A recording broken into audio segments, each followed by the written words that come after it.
ትሬድ ለመጀመር ምን ያስፈልጋል ብላችሁ ታስባላችሁ? እኔ የምላችሁ ሁለት ነገር ያስፈልጋችኋል። አንድ መንግስት የሚያውቃችሁ ፓስፖርት ወይም አይዲ ያስፈልጋችኋል። ሁለተኛ ደግሞ የተወሰነች ፈንድ $10 እና ከዛ በላይ ቢኖራችሁ ተመራጭ ነው ማለት ነው። ስለዚህ እንግዲህ ይሄ በፓኖስ ማርኬት የሚዘጋጅላችሁ የ30 ቀን የትሬዲንግ የአዌርነስ ግንባታ ወይም የክሪፕቶከረንሲ ወይም ደግሞ እንዳጠቃላይ የኢንቨስትመንት የአዌርነስ ግንባታ ቻሌንጅ ነው ማለት ነው። ዴይ 6 ላይ ደርሰናል ማለት ነው። ስለዚህ እዚህ ነገር ላይ ስንመጣ እንግዲህ ትሬዲንግ ዩኒክ የሆነ ኤክስፒሪየንስ ምንድነው? ማናችሁ? ምንድናችሁ? የማን ዘመድ ናችሁ? አካውንት አላችሁ ወይ?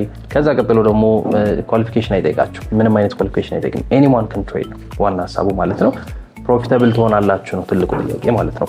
እዛ በኋላ እንዳልኳችሁ ትሬድ አድርጋችሁ ማንም ሰው ብር መስራት ይችላል። ማንም ሰው እንዳልኳችሁ አያቴ መስራት ትችላለች። ስለ ትሬዲንግ አይደለም ወርቅ ምን እንደሆነ በስነ ስርዓት ላተረዳው ይችላል። ፕራይሱን ሳጣ ገንዘብ ልታተርፍ ትችላለች ማለት ነው።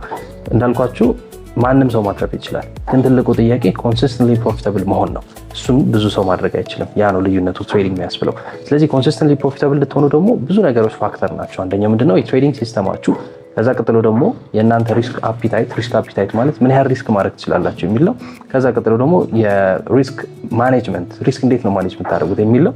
ከዛ ቀጥሎ ደግሞ ኦቨርኦል ማርኬት ኮንዲሽን ይወስናል። አሁን ለምሳሌ በክሪፕቶ ደረጃ ቡል ማርኬት ላይ ትሬድ ስታደርጉ እና ቤር ማርኬት ላይ ትሬድ ስታደርጉ አንድ አይደለም ማለት ነው።